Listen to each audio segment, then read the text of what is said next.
बेरोजगार के लेकर के ये पुल पर से आत्महत्या करता है बहुत तक। हम लोग कभी कभी बचाते हैं, कभी कभी ये महीना में 10 गो के बचा चुके। तो सर यहाँ पे लोग अभी भी कमा रहे हैं, लेकिन 15,000 में घर नहीं चल सकता है। यहाँ पे जो आप बोल रहे हैं 10-15 हजार कमा रहे हैं, यहाँ पर कैपिटा इनकम पता है आपको कितना है? सरकार तरह तरह की योजनाएं निकालने के बाद भी विफल रहती है, तो इसका क्या कारण है और ये कैसे रोका जा सकता है? इसका सबसे बड़ा कारण है बिहार में जो भी सरकार रहा अभी तक उसने इंडस्ट्री पे फोकस नहीं किया। पलायन रोकने के लिए पहले इंडस्ट्रियल एरिया को यहाँ पे सरकार को ठीक करना पड़ेगा, अपना टैक्स कम करना पड़ेगा, तब तो बाहर की कंपनी आके यहाँ पे इन्वेस्ट करेगी, कंपनी खोलेगी। बाहर से उद्योग जब यहाँ लगाने आते थे तो यहाँ रंगदारी चलता है। रंगदारी चलता है? रंगदारी क्यों नहीं चलता है सर? सबसे बड़ी बात क्या बात आप बता रहे हैं? नमस्कार, मैं दीपक सिंह, देश का समाचार में आप सभी का स्वागत है। हम अभी पटना के घाट पे हैं और जैसा कि हम आज बात करने वाले हैं बेरोजगारी को लेकर, क्योंकि बिहार में सबसे बड़ी जो समस्या है बेरोजगारी की है और पलायन की है। इस पे हम बात करेंगे क्योंकि भारत एक कृषि प्रधान देश है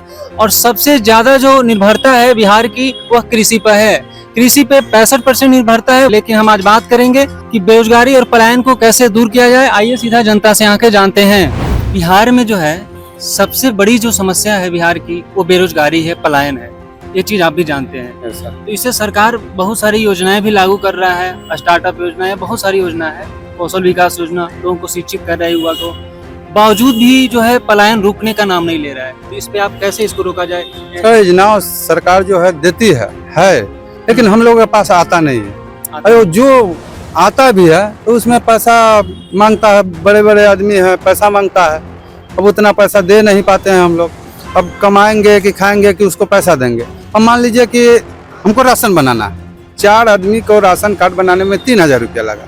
अब बताइए 3,000 का हम राशन ला करके रख देते तो कम से कम तो 6 महीना खा सकते थे। तो राशन लगाने में आपको पैसा लग रहा है? हाँ, राशन कार्ड में हमको पैसा लगा, बना लिए, दे करके बना लिए। क्या करे अब सब आदमी, हम नहीं, सब पूरा आदमी दे कर बनाया। खुद का मकान है। भ्रष्टाचारी को कैसे रोका जाए? आप सरकार को ये रोकने के लिए तो सरकार ही ऊपर से सब कुछ करवा रहे हैं, इस पे ध्यान नहीं है।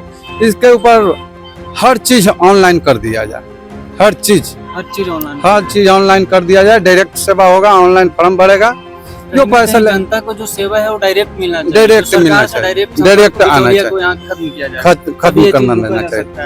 हाँ। अच्छा, बेरोजगारी को आप कैसे देखते हैं? रोज युवा जो है डेली पलायन कर रहे हैं। बेरोजगारी के लिए तो यहाँ हम लोग राघोपुर के रहने वाले हैं। अब यहाँ पे देखिए हम लोग का जमीन है, पड़ता है ये सामने दियारा में। अच्छा। हम लोग यहाँ पे थोड़ा समोसा कभी चाय बेच लेते हैं, लेकिन बेरोजगार के लेकर के ये पुल पर से आत्महत्या करता है बहुत तक। पुल से हम लोग कभी कभी बचाते हैं, कभी कभी ये महीना में 10 गो के बचा चुके हैं।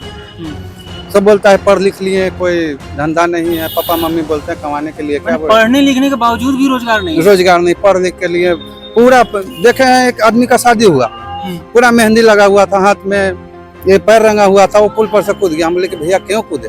देख सकते हैं सबसे बड़ी बात एक बोल रहे हैं कि यहाँ पे पढ़ा लिखा जो युवा है, सामने आप पुल देख सकते हैं, वहाँ से लोग आत्महत्या कर रहे हैं और ये लोग बचाते हैं क्योंकि यहाँ के स्थानीय है और इन लोग को बचाते हैं। क्योंकि आप समझ सकते हैं कि बिहार में किस तरह से शिक्षित बेरोजगारी को बढ़ावा मिल रहा है। जैसे बिहार में जो है सबसे बड़ी जो समस्या है बिहार की पलायन है, बेरोजगारी है। क्योंकि बेरोजगारी है तो पलायन है, रोजगार नहीं है। रोजगार नहीं होने के कारण अनेक है, इंडस्ट्री नहीं है, या लोग शिक्षित होने के बाद भी पलायन कर रहे हैं। तो इसे कैसे रोका जा सकता है? पलायन रोकने के लिए पहले इंडस्ट्रियल एरिया को यहाँ पे सरकार को ठीक करना पड़ेगा, अपना टैक्स कम करना पड़ेगा, तब तो बाहर की कंपनी आके यहाँ पे इन्वेस्ट करेगी, कंपनी खोलेगी, तब यहाँ के लोग को थोड़ा रोजगार मिलेगा। टैक्स के बाद भी देखा जाए तो कंपनियां और भी चीजें देखती है, जैसे सुविधा देखती है कि हमारा यातायात का सुविधा, वो सब सुविधा सरकार ही सही करेगी ना सर। आप हम तो करिएगा नहीं, सरकार करेगी, डेवलपमेंट करेगी, तब तो बाहर की कंपनी आएंगी ना। हम भी तो डेवलपमेंट कर सकते हैं। हम भी तो कंपनी को आने के लिए, ऐसा बोला जाता है कि बिहार में कंपनियां आती है तो लोग जो है अपना मनमानी करने लगते हैं, क्योंकि कारण कंपनियां नहीं आ पाती या उन्हें जगह मिलने में प्रॉब्लम होता है। क्योंकि बहुत सारे ऐसे लोग हैं जो जगह को लेकर के दिक्कत होता है। नहीं सर, जगह की तो दिक्कत नहीं है, जगह बहुत है, कंपनियां आ सकती है। और कंपनियों को क्या बिहार के लोगों से प्रॉब्लम आ रहा है वो तो मुझे नहीं मालूम। या सरकार उस तरह की सुविधा नहीं दे रही है जिस तरह से यूपी में देखा जाए तो रोड को चौड़ीकरण किया गया है, 8 लेन का रोड वहाँ पे बन रहा है जी। आगरा एक्सप्रेसवे बन रहा है, तो वहाँ उस तरह से सुविधा दिया है जिससे वहाँ पे कंपनियां कंस्ट्रक्शन लाइन पे तो सरकार अच्छा काम कर रही है। अभी आने वाले टाइम पे यहाँ पे भी बहुत अच्छा हो जाएगा। बहुत अच्छा हो जाएगा। तो आपको लगता है कि रोजगार या फैक्ट्रियाँ कंपनियाँ यहाँ पे आएगी? बिल्कुल आएगी सर, आएगी, थोड़ा टाइम लगेगा लेकिन आएगी। कृषि को लेकर क्या बोला जाता है? क्योंकि सरकारी आंकड़ा में बोला जाता है कि 65% जो निर्भरता है बिहार का है, लेकिन वहीं उत्पादन का बोला जाए, जीडीपी में यदि बात करें तो मात्र सबसे पिछले पैदान पे जाता है कृषि क्षेत्र में। और वहीं सबसे ज्यादा की बात करें तो सेवा क्षेत्र में सबसे ज्यादा योगदान जो है बिहार का है। तो सेवा कहाँ कर रहे हैं लोग, काम कहाँ कर रहे हैं? बिहार में कर रहे हैं या बिहार से बाहर कर रहे हैं? जी सर, यहाँ के सारे लोग तो अधिकतम लोग जाके बाहर पलायन करके सेवा कर देंगे। अपना जिस तरीके का वो काम करते हैं बाहर जाके करते हैं, तो यहाँ पे बहुत ऐसे कम लोग हैं जो काम करने के लायक हैं, तो यहाँ पे नहीं हो पा रहा है, इसलिए बाहर सेवा दे पा रहे हैं। बाहर सेवा देने तो इससे तो बिहार का ग्रोथ होगा नहीं, इससे तो दूसरे राज्यों को सर उनको यहाँ पे दूसरे राज्य से अच्छा ऑप्शन मिलेगा तो वो बिहार में ही रहेंगे, बाहर क्यों जाएंगे? किसको अपना घर परिवार छोड़ के जाना है? बिल्कुल बिल्कुल, ये सही बात है। जब तक दूसरे राज्यों को मौका इसलिए मिल रहा है कि यहाँ पे रोजगार नहीं है, इंडस्ट्री नहीं है। तो ये पलायन रोकने का सबसे मुख्य जो कारण है वो क्या कारण है? क्योंकि कहीं ना कहीं हम भी, आप भी, सरकार एक लगातार 15 साल से है, तो क्या है इंडस्ट्री यहाँ पे नहीं ला सकती है? सरकार बोलती है कि हम स्टार्टअप रोजगार के लिए रिंग दे रहे हैं, ठीक है, 10 लाख रुपए उद्योग करने के लिए उन्हें पैसा मिल रहा है, रोजगार दूर करने के लिए लघु उद्योग जैसे कई योजनाएं निकाला जा रहा है, स्टार्टअप स्किल किया जा रहा है युवाओं को, तो उससे भी तो रोजगार कम हो रहा है। क्या आपको लग रहा है कि इसमें मतलब सरकार सफल है? नहीं सर, इसमें भी सरकार सफल नहीं है, क्योंकि जो भी सरकार लोन दे रही है तो वो बहुत कम लोगों को मिल पा रहा है उसका सुविधा। प्रशांत किशोर जी हैं, वो बोलते हैं कि हम जो है से 10-15 हजार की सुविधा यहीं पे कर देंगे जिससे पलायन को रोका जा सकता है।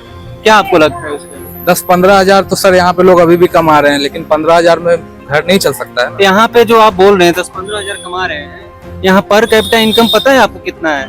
60,000 रुपए है। मतलब एक जो व्यक्ति है वो मात्र 5,000 रुपए कमा रहा है सरकारी आंकड़ा के अनुसार। लेबर टाइप के लोग है, वो लोग बाहर जाके काम कर रहे हैं, इसलिए थोड़ा दिक्कत है। अगर यहाँ पे अगर ऑप्शन मिलेगा तो वो लोग यहाँ भी काम करेंगे और यहाँ भी अच्छा कमाएंगे। जब तक युवाएं यहाँ पे आके नहीं कमाएंगे तब तक बिहार का विकास नहीं हो सकता है।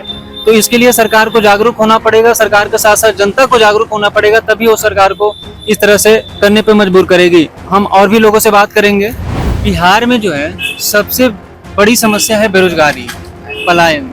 तो सरकार तरह तरह की योजनाएं निकालने के बाद भी विफल रहती है, तो इसका क्या कारण है और ये कैसे रोका जा सकता है?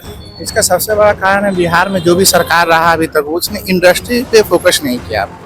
जितना पहले से भी इंडस्ट्री था, जूट का हो, राइस मिल हो, गन्ना का हो, सारा इंडस्ट्री अब सारे डिस्ट्रिक्ट में खत्म होते जा रहा है। अब बहुत कम बचा है, आप रिकॉर्ड निकाल कर देख सकते हैं। बचा बात पलायन का, आपको जो लोकल लैंग्वेज में कहा जाता है स्किल डेवलपमेंट। यहाँ लड़के ग्रेजुएशन करने के बाद भी बेरोजगार बैठे हुए हैं, हाथ में हुनर नहीं है उनका। हमारे बुजुर्ग कहा गए थे कि या तो लेकिन सरकार तो बोलती है कि तरह तरह की योजनाएं दे रही है, 10 लाख रुपए लोन के रूप में दिया जा रहा है कि लघु उद्योग लोग कर सकते हैं। तो ऑन पेपर मत देखिए, ऑफ पेपर देखिए क्या मिल रहा नहीं मिल रहा है। तो सरकारी डिपार्टमेंट आपके सामने है, आप भी जाहिर है कि पढ़े लिखे होंगे। 10 लाख अगर मानिए उद्योग लगाने के लिए सरकार दे रही है तो आप एक बार जाके अप्लाई तो कीजिए, आपको मिल रही है कि नहीं मिल रही है। आप अपने लेवल पे भी चेक कर सकते हैं। आप मीडिया से हैं तो आप ये कह सकते हैं कि नहीं मिल रहा है, योजना का लाभ नहीं मिल रहा है। हम ऐसा नहीं कहेंगे नहीं मिल रहा है, ऑन रिकॉर्ड देखिए तो बहुत सारी योजनाएं का लाभ मिल रहा है, पर हर वर्ग को नहीं मिल रहा है। शुरू से ही लेवी इंडस्ट्री कहलाता है, आपको पता होगा। बाहर से भी उद्योग जब यहाँ लगाने आते थे तो यहाँ रंगदारी चलता है। रंगदारी चलता है? रंगदारी क्यों नहीं चलता है सर? सबसे बड़ी बात क्या बात आप बता रहे हैं, क्यों रंगदारी नहीं चलता है? इसीलिए कंपनियां नहीं आती है क्या? कहाँ आती है? आप रिकॉर्ड निकाल के देखिए, पहले की जो कंपनियां आती थी कहीं अपना अगर इंडस्ट्री सेटअप करना चाहती थी तो वहाँ के लोकल उनसे रंगदारी मांगते थे कि इतना का इंडस्ट्री है तो इतना हमको चाहिए। अभी भी आप देख देखिए, जो जहाँ रोड डेवलपमेंट हो रहा है वहाँ के ठेकेदार से रंगदारी मांगा जाता है, नहीं दीजिएगा तो उसका ट्रैक्टर, उसका जेसीबी भी फूंक दिया जाता है। आपको नहीं लगता है? आप पेपर नहीं पढ़ते हैं? आप तो मीडिया से हैं। इसे रोका कैसे जा सकता है? क्या आप इसे रोकने का काम तो प्रशासन का, वो तो हमारा और आपका है नहीं, वो तो सरकार और प्रशासन का डिपार्टमेंट है। तरह तरह के आरोप लगाता है तेजस्वी जी, बोलते हैं कि सरकार तानाशाही है, उस पर आप क्या बोलेंगे? देखिए तेजस्वी जी के बारे में तो हम कुछ नहीं कहेंगे। नहीं, जो विपक्ष में रहता है वो पक्ष के ऊपर कुछ ना कुछ तो बोलता ही है। अगर अभी तेजस्वी जी अगर पक्ष में आ जाते हैं और जो विपक्ष में उनके खिलाफ रहेंगे, जदयू या फिर बीजेपी या फिर जो भी रहे, तो वो उनके बारे में बोलेंगे कि उनका सरकार गुंडा राज है। कहा जाता है ना कि सैया भइल, आपको पता ही होगा, थानेदार तब डर काहे का। तो आपने लोगों से सुना ना कि विकास पलायन को लेकर, बेरोजगारी को लेकर लोगों का क्या कुछ कहना है। इन लोगों का कहना था कि यहाँ पे रोजगार के लिए इंडस्ट्री का होना बहुत जरूरी है, क्योंकि रोजगार होगा तभी लोग का पलायन रुकेगा। जहाँ तक सरकार जो बात करती है स्टार्टअप इंडिया की तरफ से या लोगों को जो योजनाएं हैं, तरह तरह की योजनाएं मिलने के बाद भी लोग पलायन कर रहे हैं, ऐसे आंकड़ा देखा जाए तो हर एक घर में देखा जाए तो 1-2 लोग पलायन करते ही करते हैं।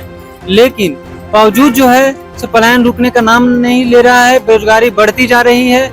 और किस तरह से यहाँ पे इंडस्ट्री को बिहार में लाने में क्या दिक्कत हो रही है, क्या सरकार के पास दिक्कत हो रही है या क्या जमीनी स्तर पे लोग देख पा रहे हैं, वो चीज आप अपना कमेंट बॉक्स में राय जरूर बताएं कि क्या हमें युवाओं को जागना चाहिए या इंडस्ट्री यहाँ पे आते ही लोग जो है उन्हें लगने नहीं देते हैं, यहाँ पे जिस तरह से उन्हें सामना करना पड़ता है वो चीज को कैसे रोका जाए, आप मुझे कमेंट बॉक्स में जरूर बताएं। नमस्कार।